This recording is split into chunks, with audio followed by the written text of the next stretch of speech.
Hello and welcome, PTG. We're here with the Week 7 weekly recap. We are here with just me and Ro, our usual hosts. We should be talking through everything going on this last week. We'll move on to the Red Division leaderboard. All right. So we have actually lost a coach towards the end of this season. We've lost the Blazing Torchics, Nat. We weren't able to really get a new draft coach in, so what we have done instead is actually completely nullify all of his previous matches. So if all the wins and losses have been nullified, all the differentials gained in those battles are nullified, and for the remaining 2 weeks that we have, so Devon from the Mid Valley Meows and Mayank from Lionheart Lucarios, their next two battles, their battles against him in the next 2 weeks are basically just a free break. That hopefully does mean that we will get maybe an exhibition match or two in just to fill those gaps. So hopefully Michael versus Devon we might get, and just for the memes and for the lols, PTG versus PKS. But that does mean our leaderboard looks a bit different to what it has been, with those changes with the win-loss ratios and the differentials changing around as well, and also with those 2 bye weeks still to happen for the Mid-Valley Meows and Lionheart Lucarios. Things aren't quite matching up exactly how they were, so we still have Anders, Simiwinny Sears still at number 1. The Mighty Psyducks have gotten into second place, and the Birmingham Buzzwolves are in third. San Diego Wingulls, the Gippsland Garbadors fighting it out for fourth and fifth place, just one differential between them. Mid Valley Meowths have got 7 battles under their belt, but they will even out by round 9 when they have their bye week. So they're sitting at 3 wins, 4 losses, where everyone else is sitting at 6 total. And then we have the Atlanta Braveries, the Utah Muse, and currently at the bottom is the Lionheart Lucarios, who are getting a bye week this next week, so they get a week off, and that should help even level out the leaderboard for the future. Yeah. The drop has changed stats quite a lot. So we've had a few people dropping their differential, if you're wondering the difference in numbers. I think a few people, including myself, lost about 5 points of differential. Which is why this leaderboard looks so different to last week's, basically. Yeah. Yeah, when we have a coach drop out, and especially when they're not replaced, it throws a big spanner in the works, and there's no way to make it 100% fair to fix up a leaderboard. So nullifying all of his matches was probably the easiest way to go about it. There was a few discussions on alternative ways to do it, but ultimately that relied on giving away guaranteed free wins and points, which weren't earned, whereas the previous earlier matches had been earned, and trying to work out what was fair. It's never going to come easy to come to a decision on that one. So this is the decision we've It was gone always with. going to have some unfair things, Yeah. one way or another. Yeah. Especially coming towards the end, there were quite a few people relying on the differentials that they could have potentially earned from battling Nat, especially with Nat having been consistently poor this season. That could have been the make or break for some people with their differentials. I think the only person that's really sort of gained from this, and it's not through him trying or anything like that, it's just worked out by nullifying, is that we had only one person who'd lost to Nat at that point, and that person has ended up with a better win-loss ratio because of that missing loss. But yeah, it was just erase them from the draft in total. So yes, it's going to make for another couple of interesting weeks, because we're not really going to know for Red Division now until the end of round 9 exactly where everyone stands, because we're still waiting for a couple of people to have their break weeks. But yeah, we'll see what happens. So the Birmingham Buzzwolves faced off against the San Diego Wingulls. They came away with a 2-0 win. The Utah Muse had a break this week, kind of, because this was the week that Nat just stopped showing up. So no score for them. The Gippsland Garbadors just came out ahead of this mighty Psyducks with a 1-0 win to them. Simiwinny Sears faced off against the Lionheart Lucarios, a nice 3-0 win there, and then a very, very long but interesting timer match with the Mid-Valley Meows and the Atlanta Braveries that came down to HP differential with a 5-5 win to the Braveries there. Yeah, that's another one where was that another one where if there's a one more turn, the win would have gone to Devon probably. No, I think. there was potential for it to go either way still, had that Right. last turn gone through. I sat down and I ran the stats with Devon. We will go into that when we get to that match. Sure. So next week we've got the Utah Mews facing off against the Birmingham Buzzwolves, the Gippsland Garbadors versus the San Diego Wingulls. The Lionheart Lucarios get a bye week this coming week, so that they get a 1 week break.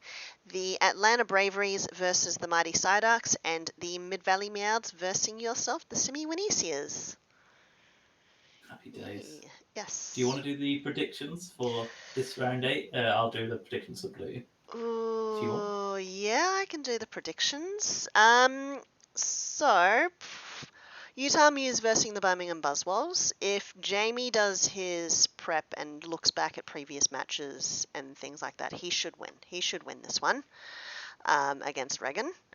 The next match, Gippsland Garbadors versus the San Diego Wingulls. Oh, this one's going to be a very tight one, in my opinion. I'd have to look at the matchups exactly.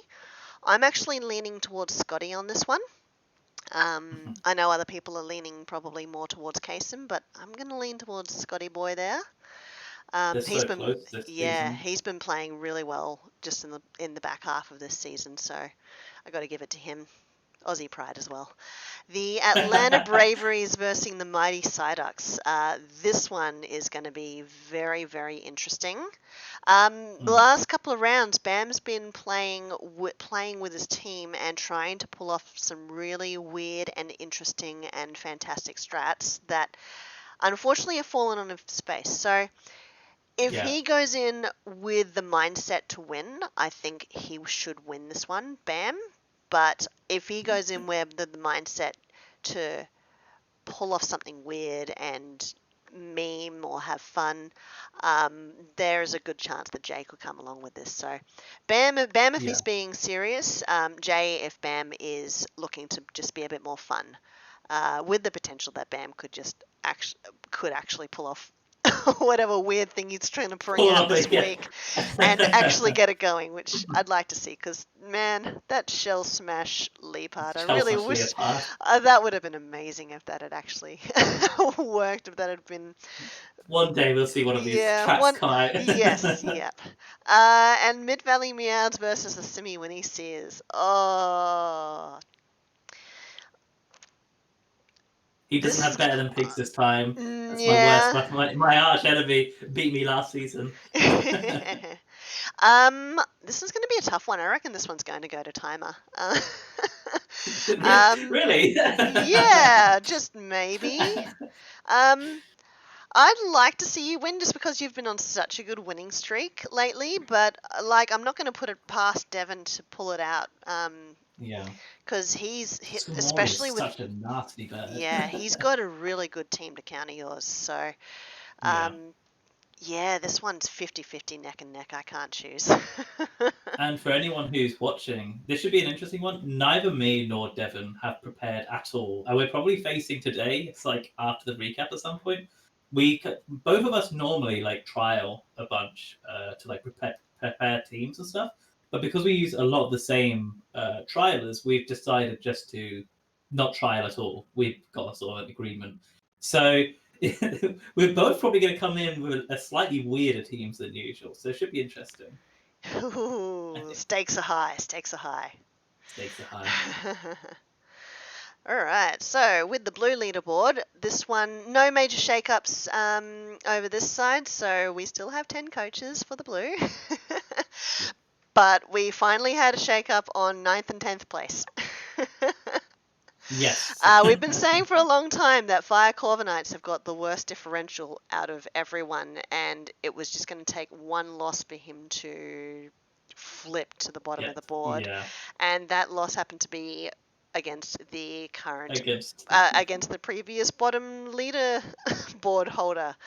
Fire Corviknights versus the Holy Crusaders. The Holy Crusaders pulling off a very, very nice 4-0 win. With, yeah, Michael helped him out with that one. That's all I can say. We will discuss that during the matchups.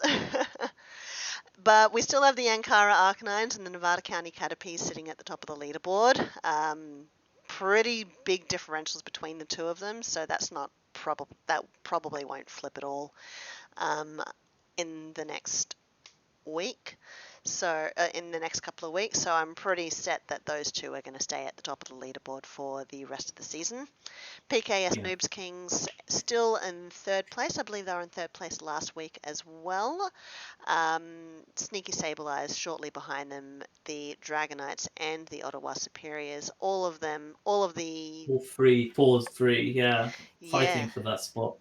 Yep, so all of those playoff spots, those bottom 4 ones, are really just coming down to differentials. So this is really, really tight.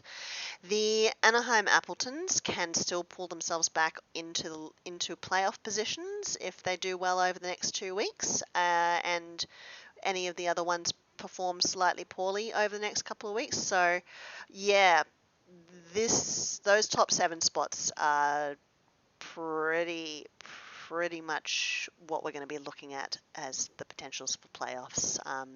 I think the bottom 3, can't really count them out technically. Well, you can't count out the Bow Russian Boltons technically, but they're going to have to fight really hard, and someone's going to have to tank really hard for them to get into the leaderboard, into the playoff positions. Yeah, with their differentials, it borderline have to be the Dragon Knights or the Ottawa Superiors that are looking at their differential, and they would both have to lose really badly for the Bow Russian Boltons to be able to take over, and he would need to win really well. Yeah. Because he basically they both need, but he needs a 6-0 sweep to get, or between 2 matches he needs 6-0 just to get to 0, which is the equivalent of the Ottawa Superiors. So yep. It could happen though if stranger things have happened. Yeah. I mean, he is facing Roops next week, so one of them in that position is going to lose. It's guaranteed. Yeah, but by how much is still to be determined. Yeah. Yeah. So we're the Fire Corviknights versus the Holy Crusaders. The Holy Crusaders picking up their first win of the season.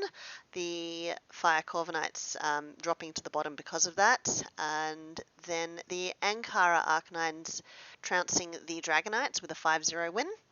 Nevada County Caterpies going to timer with the Bow Russian Boltons, but picking up a close win there with a 4-3 differential.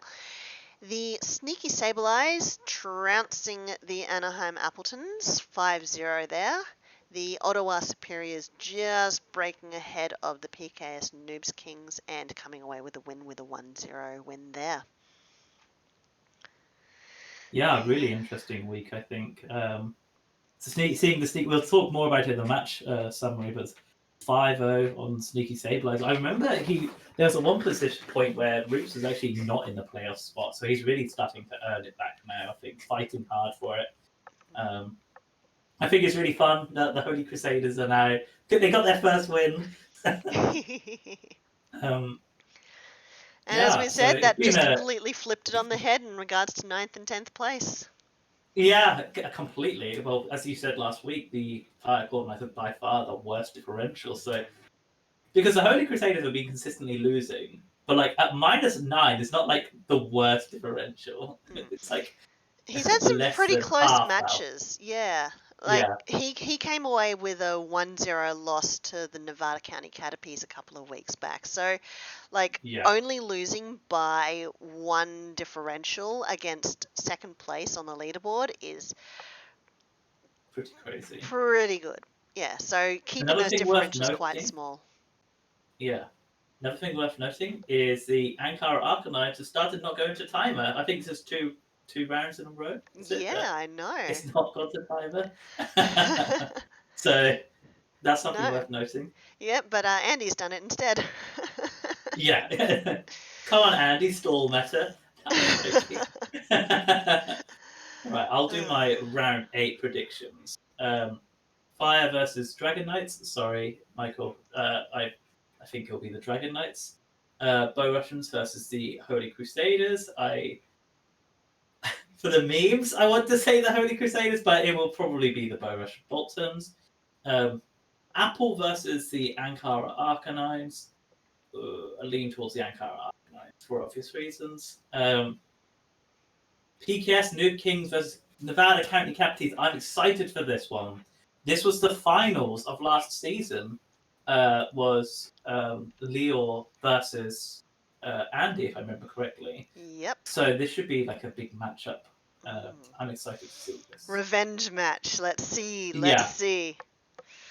I'm going to predict Andy for the simple reason I think he's been doing slightly better this season Yep. Andy's mental than state, he's come into this entire yeah. season and he's just been calm. He doesn't even prep anymore. He's just like, what No. happens, happens.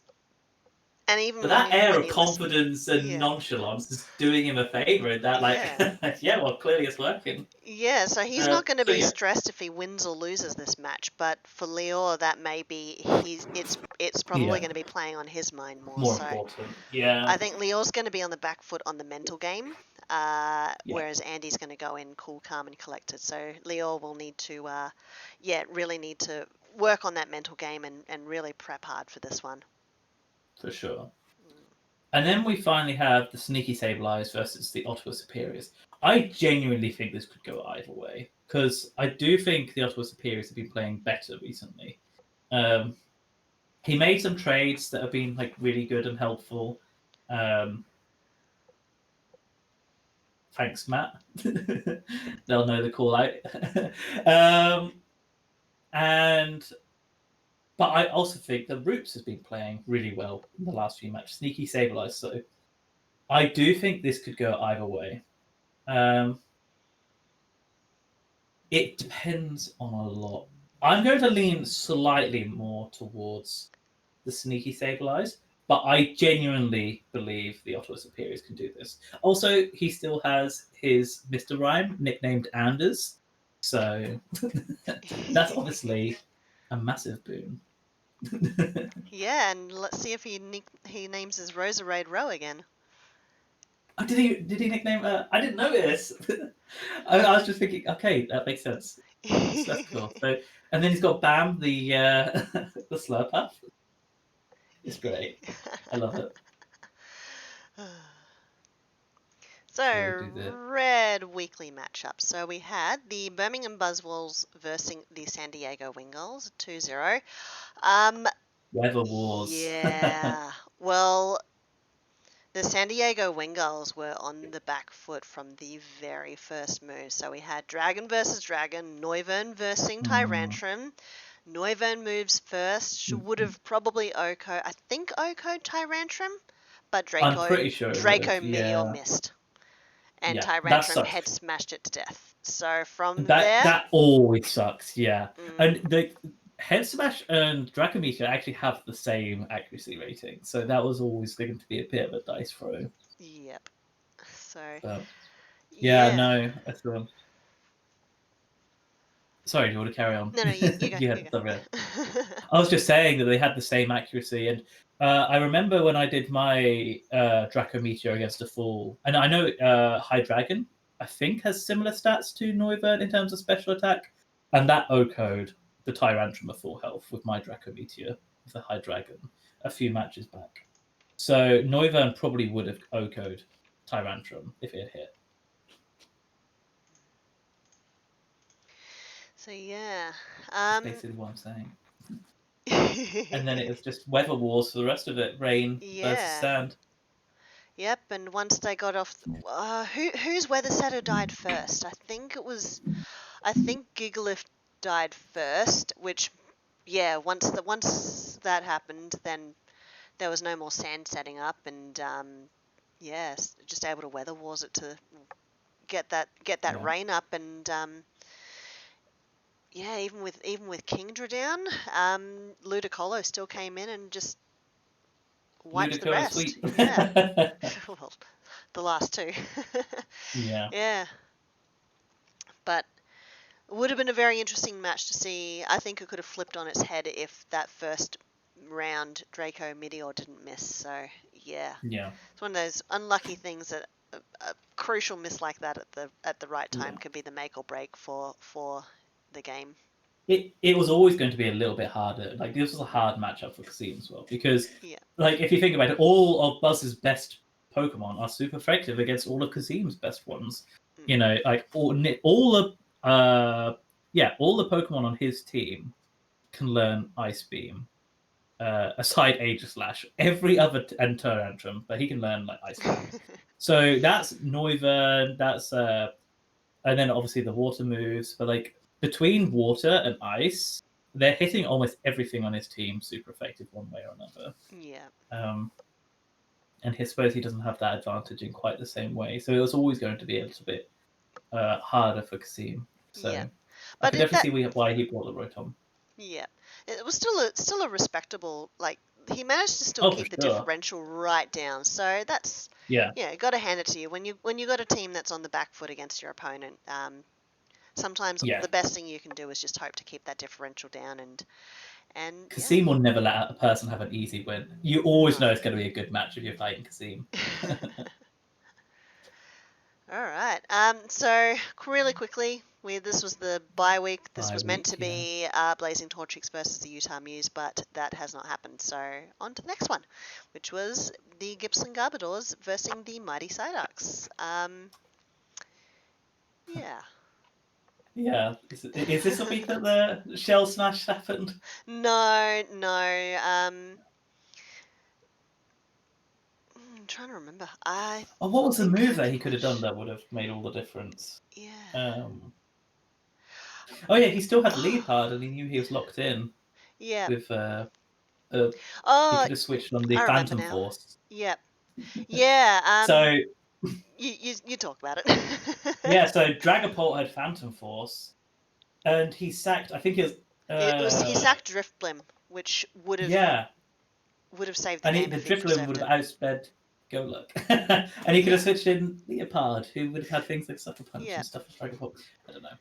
It yeah. did seem like a bit of a weird decision, but I think he didn't realize Driftblim's usefulness until it was gone. So, yeah, because at that point in the game, we were looking fairly late games. So, um, yeah, we had Dragapult and Golurk left, and Bam had Driftblim, Leopard, and Torkoal left.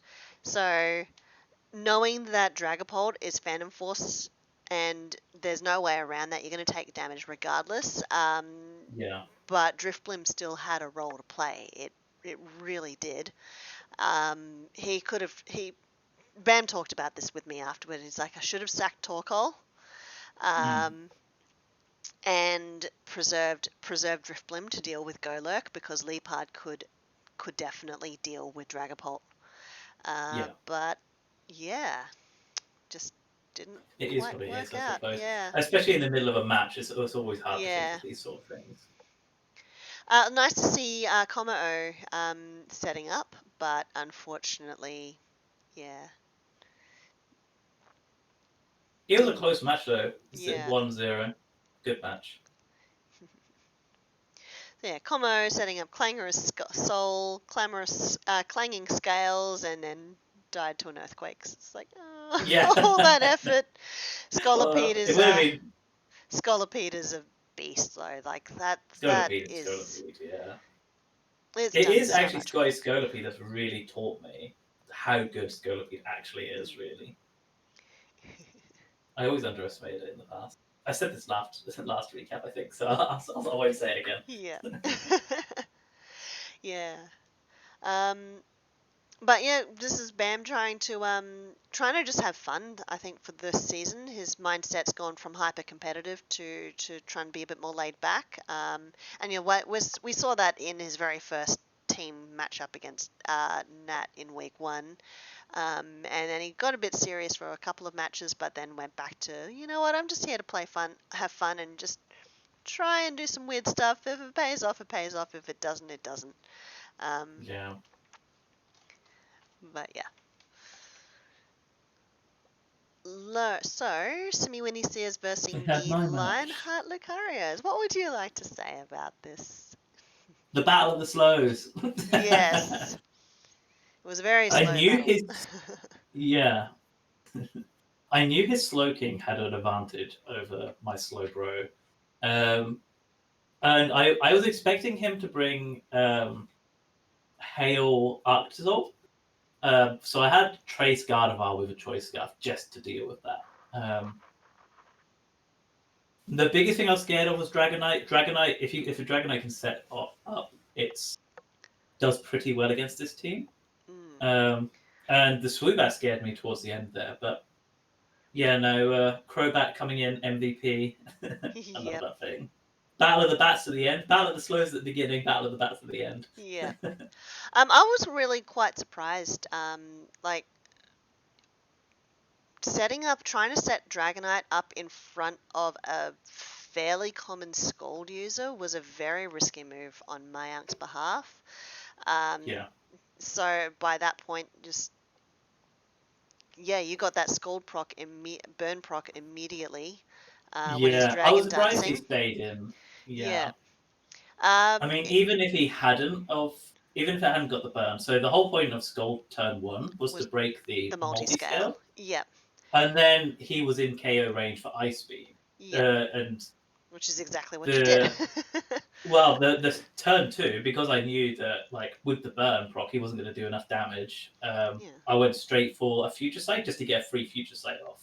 Yep, of course. For whatever came in next. So it's like, Yeah. he's burnt now, so I'm going to get a Future Sight off. Yep. So I Future Sighted then I Ice Beam rather than So just going for Scald and Ice all I Beam. can think, because I don't know what his Dragonite was holding, but I assume it had weakness policy. So the only reason I can think he left it in front of Slowbro was to hopefully get an Ice Beam Yeah, to proc multi-scale that into. weakness policy with multi-scale keeping it alive. But yeah, like that is a very very common set to see a Dragonite holding a weakness Yeah, policy. So and especially with multi-scale, you wouldn't be trying to go for a super effective move until you'd broken that multi-scale, which is no. what you did. So yeah, didn't To be preserve fair, I his. can kind of understand why he kept it in though, because once it's got the burn, Yeah, once you like got the burn, there was no point. But I wouldn't have kept yeah, him in it initially.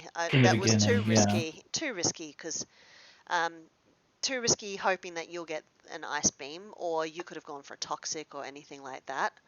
Because Dragonite, without any boost, was not really going to do enough damage to Slowbro to no, force it out. And Slowbro was going to do something that was going to break multi-scale. And to hope for an ice beam was was hopeful. definitely too risky in this case. Yeah, Smart of him though to have, was it Volt Absorb on Arctozolt? I just thought, That was yeah, it he made me got a have to play free around switch Togedemaru. on your Togedemaru there. He knows that I love Nuzzle. And why do you love Nuzzle? Because of your Togedemaru from last season, Ro. Yeah, no, Togedemaru got his first kill this match. I haven't really been using it to kill things. I've mainly been using it to pivot, Yeah. hit Iron Barbs and Nuzzle, which has been very useful at. But yeah, Yeah. Zing Zap doing damage. Yep. On Center Scorch, which was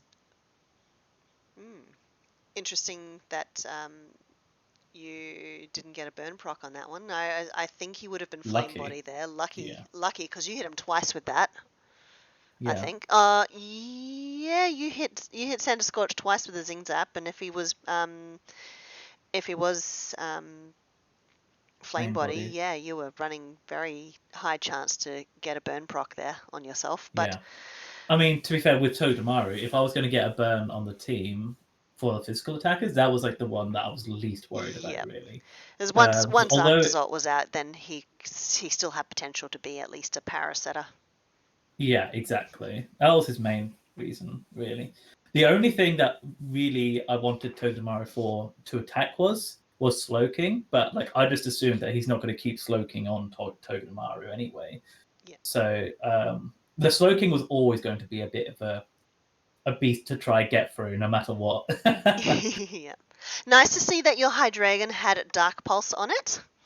Remember when you put it on this week? That Yeah. came in handy. Yes, definitely. Mm. Would have come in handy the week I forgot to put it on too. And then Crobat coming in with a quick attack to finish off that Swoobat. Yeah. Mm. I tend to always stick quick attack just in case, because there's like nothing is outspeeding a Crobat quick attack, unless they have like a scarf fake out something. I don't know. Extreme speed. Yeah, yeah, Mm. just to finish off the sashes. Yeah. But yeah, nice comfortable win there for you. The decent buff to your differential there. Yes. Can't complain. So yeah, was a fun match.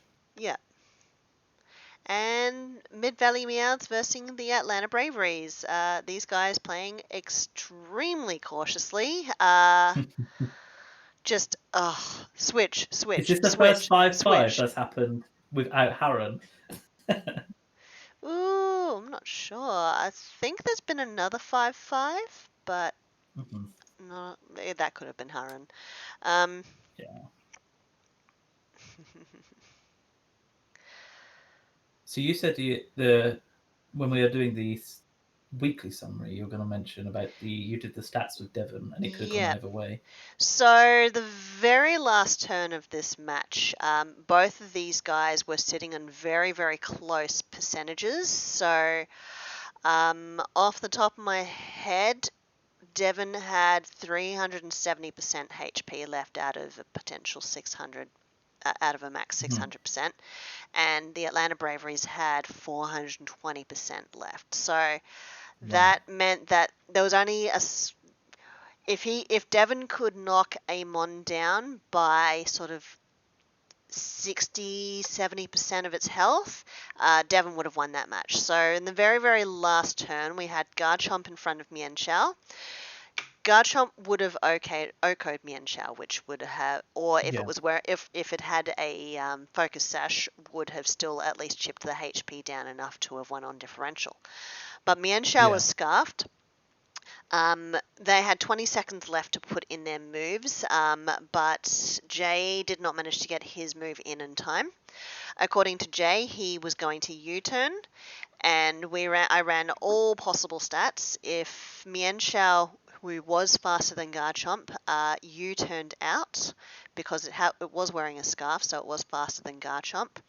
Even after it took the rough skin damage, if he switched to Clefable or Araquanid, Garchomp was not going to do enough damage for Devon to win.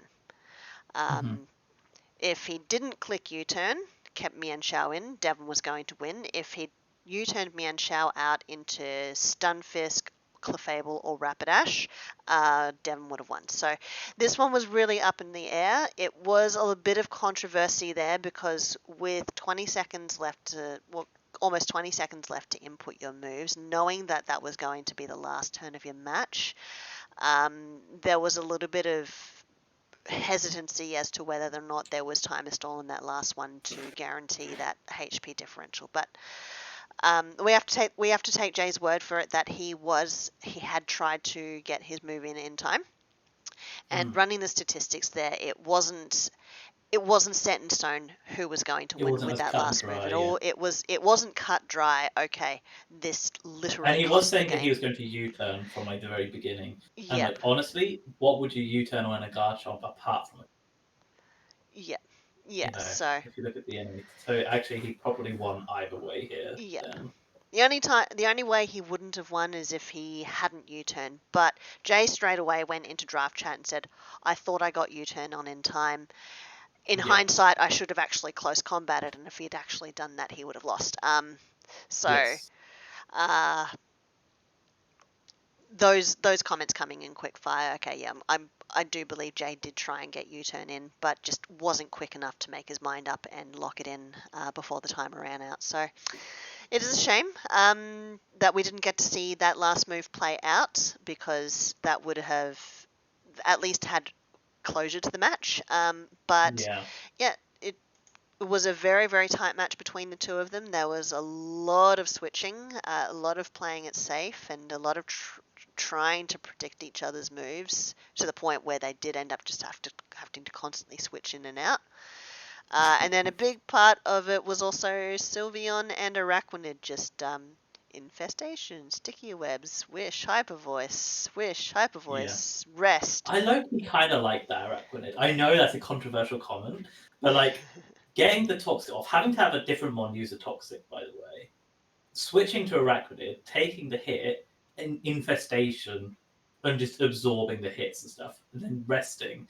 I don't know. I kind of liked that. It was interesting. Like, yes, it's stally, but it's like a guaranteed kill, and I think it's one of the more interesting ways to use toxic if you're going to, you know. And yeah, there was nothing. And for There was him, nothing that Sylveon could do to. Devon could do. Yeah. Yeah, couldn't get out, couldn't switch out, could only try and preserve his HP, and Was stuck in the spider's web. was yes, exactly. And But I yeah, know that was quite a Sylveon was smart such a play. big player for Devon, so yeah, that was. Like I say, I actually quite like that Araquanid. Yeah. I'm glad he didn't bring it in on my match with his logo. That could Actually, have no, I been had interesting. teleport, so it didn't matter. Yeah. Yeah. So that was it for Red Division. Blue Division, we'll move on to the Fire Corps Knights versus the Holy Crusaders. We had to. This match ended up being redone, I think, in total 3 times. There was communication issues in the first match. Communication issues. No. When they were trying to set up the second match, one of them misplayed, and then third time's a charm, we got to watch the full thing. Which, yeah, was very interesting. So we can pretty much just go straight towards the last few moves. We had Turtonator. We had Turtonator out shell smashing in front of Chandelure, and then shell smashed again in front of Chandelure, and initially, I thought this was brilliant. He tricked a choice specs onto Turtonator in the hopes to choice lock Turtonator into Shell Smash. But what I learnt was that if you trick a choice item onto a Pokemon that has already moved that turn, they are not choice They locked. get these. No, So they're just choice locked on their instead, next move. this Turtonator has had 2 Shell Smashes and then a choice specs on it, and it was a special. It was a special attacker. So all he did was beef up his opponent, Flamethrower. and then Turtonator took the risk and was like, I don't think that Chandelure has got flash fire on it, so I'm going to flamethrower because that is super effective against everyone else and will still kill Chandelure. Yep. And Chandelure did not have flash fire and died. Nope. And then, thanks to a double shell smash plus a choice specs boost, Turtonator then comes in How and many matches did he say flamethrowers. that? Yeah. 2 shell smash boosts and a choice boost? I know. Like, have we ever seen that before in draft? No, we have not. Michael played himself. I thought it was brilliant. I was watching the match and I was commentating on the live feed as it happened. I'm like, oh my god, this is hilarious. He just shell smashed himself and choice locked him into shell smash, and now Chandelure can. Oh wait, that's not. Yeah. Oh, this is. You need the fast trick, really. Yes. Michael was actually aware of the whole tricking a choice item and moving second. What he didn't realize was that Shell Smash is +2 on all the stats it raises, not just +1. So he thought he was still faster than Turtonator, thinking Turtonator was +1, not +2 on speed. I see. Yeah. Yep. So That was a beefy. that was a big oopsie. Cottony didn't even come in. That's so I know. sad. The one match And Cottony doesn't come in is the one match he wins.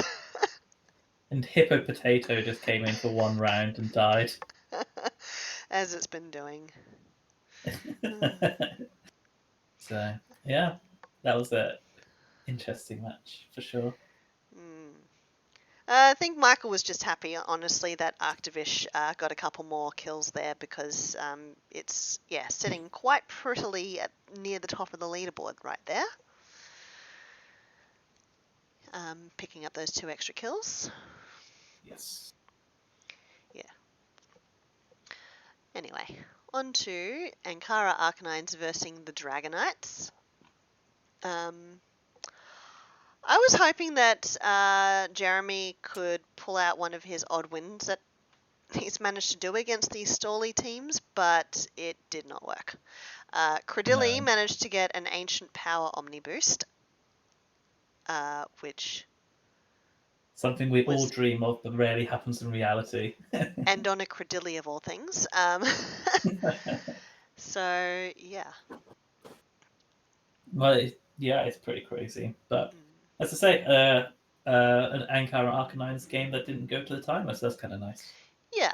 You can tell Very Haro much so. definitely prepped for this one. That Ancient Power proc was nice, but he had Haze on Quagsire to prevent any setup. Charizard came out with a Solar Beam Power Herb to try and kill Quagsire, which unfortunately didn't work. Yeah. Was cool though. Was very cool to see, but that might have been a bit too desperate. I am still confused as to Tyranitar's role on this team, mostly because I know Devin says it's a beast. It can be a real beast with an assault vest, but I've never managed to get Tyranitar to work with me unless it was part of a sand team, and Jeremy does not have a sand team to go in conjunction with that Tyranitar. So the issue is any fighting move just messes it up so bad. And yes, with an assault vest, Tyranitar is a beast. He's not wrong. But Tyranitar has among the most weaknesses of any Pokemon. I think he's got 8 or 9 weaknesses. It's just kind of crazy. I mean, if you look at the enemy team here, every single one, apart from Blissey, hits Tyranitar super effective. I suppose Rapidash doesn't, but it can learn things like double kick and stuff. So, Tyranitar just has a hard time. You really need to, you need to have a very clear goal with it. As you say, being part of the Sand team is one of them. Being a special defense wall with an assault vest is clearly what Devon uses it for, and that can work. But when you've already got things like Tentacruel, I don't know. I don't think it suits his team very well, personally.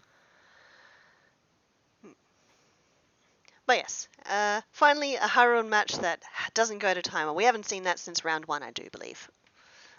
Was it really round 1? Yep. And that was only because that one was on Showdown. Yeah. Just making sure that so we saw a 6-6 with him at one point. And okay, that 5-5 was with Harun. Ouch. Oh no! Last week he didn't go to timer either. He that's what I said earlier. That's what I thought. Yeah. So he didn't last week either. Is this a new Harun was saying? I like it.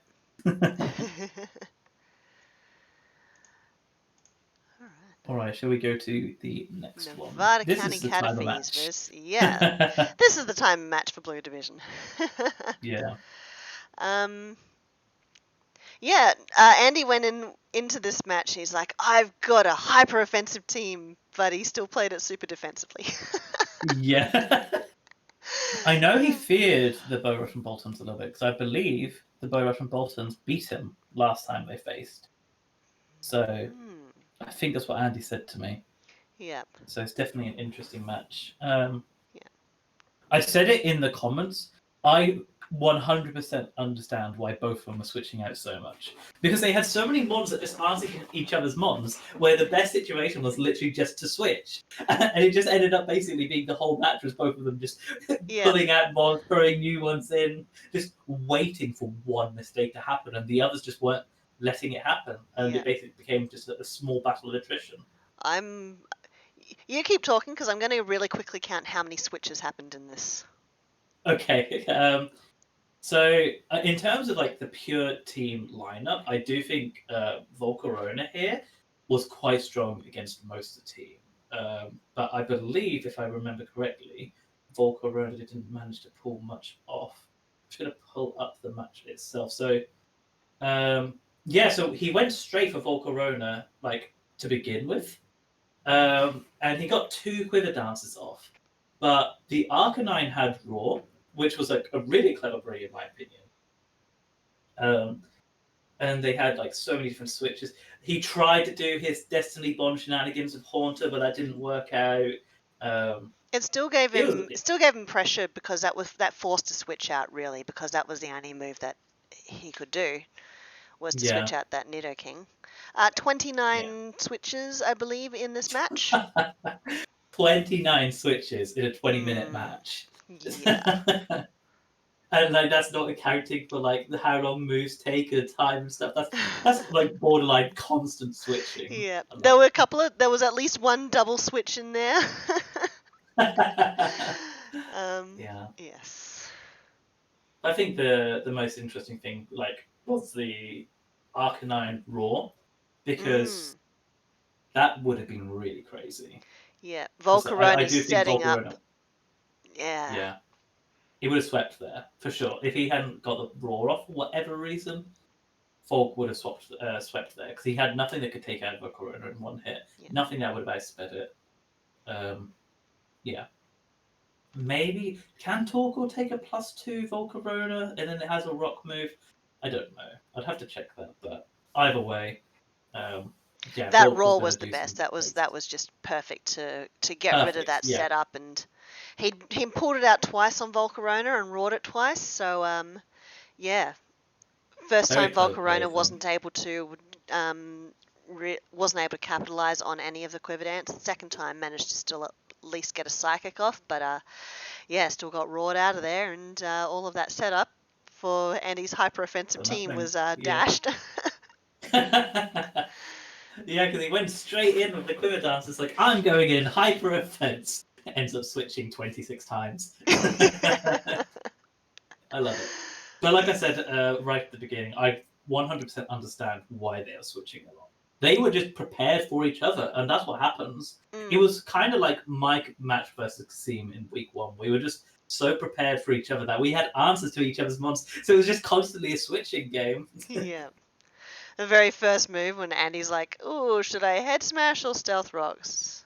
I'm like, Yeah, if it actually stealth rocked, it would have cut out a lot done of that more. switching because there was so many switches in this match. Those switches would have become punishing Yeah, um, very so. very quickly. So yeah, that would have actually changed the game completely if he decided just to go for a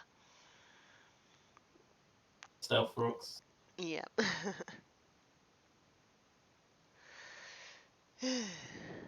Okay. Yeah. Next, we've got the Sneaky Stabilized versus the Anaheim Appletons. Yeah. Um, Jeff here was playing his normal, more safe things. Um, but And then Roops' Poltergeist got a shell smash off. yes, Um, we forgot about that little teacup and the devastation that little thing can do. Um, just crazy. yeah, it's scary. It really is. Like up until Poltergeist came out, and it's already done its thing before. We know it's probably gonna Yeah. carry a a sash rather than a herb. Once it gets that shell smash off, with weak armor proc as well on any impact it takes, which just gives it that extra speed boost. Who needs defense if you can outspeed and kill and Smash. OHKO everything, honestly? The crazy thing is, any priority move would have finished it off, but Mm, no priority here. yep. So that was a mistake, I think. Yes. I suppose any of these mobs have much priority though. I suppose Dragapult does Dragapult's like a got sucker Sucker punch. Punch, yep. Yeah. I'm not sure about any of the others, but Mm, yeah. Bronzong quick that would attack have would be made a funny. difference. I don't know if Bronzong has any priority I'm moves, pretty but sure that would have been funny. Archeops gets quick attack, but Poltergeist is Ghost, so it wouldn't have Yeah, mattered. yeah. But yeah, Yeah, so that was unfortunate. This was starting to look like a really, really fun battle, and then yeah. Poltergeist came out, and we were like, game over. Game over. The minute it shell smashed, I was Game like, yeah, over. Yep. can't deal with this. Yeah, no, it was a good match. Yep. Like I said, Sneaky Sableye really coming in and making up for the early losses he had in the season. So definitely securing himself a really strong differential there and smashing Jeff's winning streak a little bit. Yeah, I think the most upsetting thing for me and for Jeff it was the fact that Bronzong didn't pick up Bronzong, any kills. Jeff's like, right, the rest of the season I'm going to make sure Bronzong gets back onto the top of the leaderboard. yeah. But yeah, I was sad when Bronzong went down without a kill. I'm like, oh, Yeah, it's poor Bronze. knocked off first place. It's still right up there, but it's knocked off first place. I do like Poltergeist though. It Yes. is an underrated one. And as we said all the way back in the first week that Poltergeist hit the leaderboard, we said that Poltergeist we're going to see it only a couple of times, but both times it's just going to come in, It's it's gonna going to just wreck a right to the team. top. Yeah. We're not going to see it for ages, and then it will wreck another team and get itself straight back onto the leaderboard. Wow, we're Yeah. good at this prediction stuff, aren't we? So Ottawa Superiors versus the PKS Noobs Kings. This was a very tight match. Mm, This one was another one where I think Leo's gone in with a worse mind frame, or mindset than his opponent. But this was always going to be a tight match. I think these two yeah. teams did check each other quite well. I really like both of them, and I really like both the teams. I think this was an excellent match to watch, to be honest with you. Um, yeah, it was always going to be a really cool match. So I'm not surprised it went to 1-0, to be honest with you. Um, I'm just glad that Anders the Mr. Rhyme is seeing a match every game. What can I say? Oh, he actually got a kill as well, didn't he? Yeah. Go Anders, he got a kill. Anders the Mr. Rhyme. Yep, took out that Then Blossom. yeah, that's the Blossom. No, it was a really good match. I think both of them will do extremely well and get into the playoffs for sure. I have faith in both of them. I think the Ottawa Superiors they performed consistently bad at the beginning.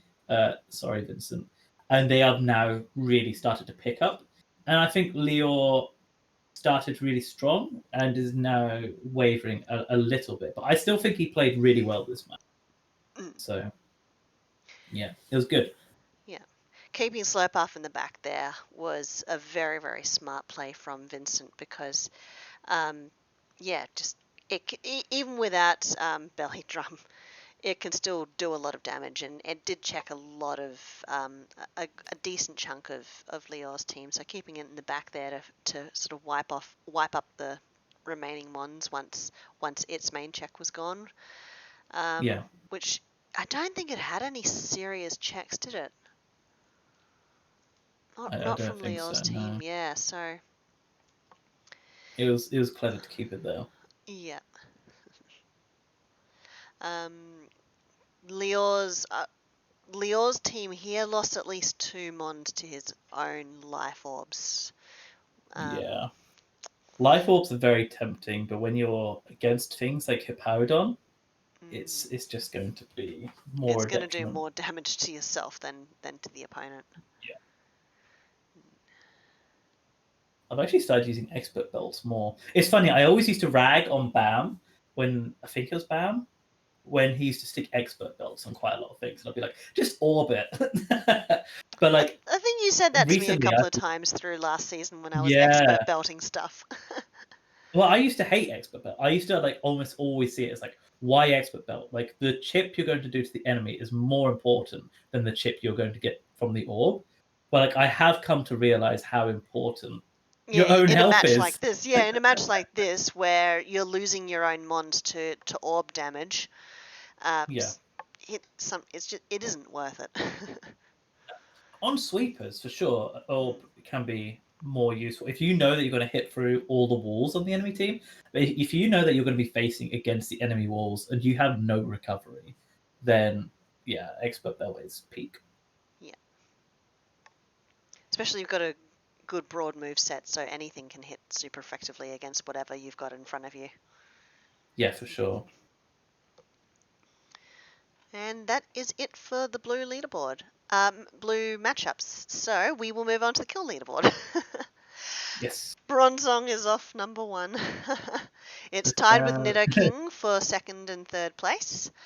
I did give Um, it that second spot just so we could keep it high, even though it's technically drawing with the king. yeah, Just because I like bronze on. yeah. But what we got top 4 spots, top 5 spots with 10 kills, and then Yeah, almost everyone else with 9 kills, and then your Crobat just sneaking in with 8 kills. yeah. There was a bunch of people that had 8 kills, but he was the only one that's only had one death. So Yeah. So Poltergeist same. dropped off the leaderboard a little while ago after its 6-0 sweep, and then popped itself straight back on into first place. Yeah, it's amazing. I Yeah. just want to say though, shout out to myself. The Crobat has the third highest differential out of everything on that board there, even if he's the bottom of the board. Yeah.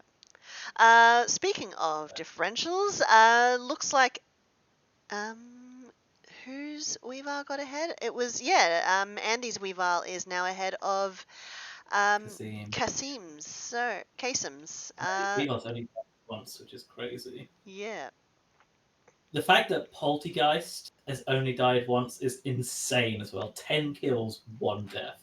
yeah. Weavile, 9 kills, 1 death. Crobat, go in there. 8 kills, 1 death. I love my Crobat. But Weavile's still performing as well. But I'm surprised to have seen it drop down so much because it was consistently like, in the top 5. And Yeah. for both Weaviles to now no longer be in the top 5 is kind of interesting. Poltergeist has only hit the floor 3 matches, Yeah. and 2 out of those 3 matches it has set up and swept. That's It's one of scary. those where you really need to know when to pull it in. So Roots Yeah. is clearly playing it really well. He knows what he's doing with the Poltergeist. So The Gambler song is all about Roops. yeah, it's like literally the opposite of Bronzong. You can bring Bronzong on to like every match, but it's probably not sweeping. It might get a few kills. The fact that it's got 10 kills is why we're memeing. It's like amazing. You know, um, it's useful for like almost every match. But Poltergeist, there are definitely matches where Poltergeist is just not useful. You don't want to bring in a Poltergeist on like something is going to have like stat. You wouldn't bring a Poltergeist on a B sharp team, Yeah. versus a B sharp, for example. But yeah, no, this is crazy. It's really the fact that all the top 5 are drawing exactly 10 kills means that any of them, well, anyone on this kill leaderboard really could go and take that top spot. Just kind of crazy. It's interesting how close it is. Yeah. So I think for a couple of people, the rest of their goals for the rest of the season is not to do with the actual leaderboard, but to do with the kill leaderboard. Michael and his Arctivish in particular. He Yes. wants to get that Arctivish at the top. I wish wouldn't take he like yes he's a fifth because it's died 5 times, but all it takes is it to get like 11, one more kill, Yeah.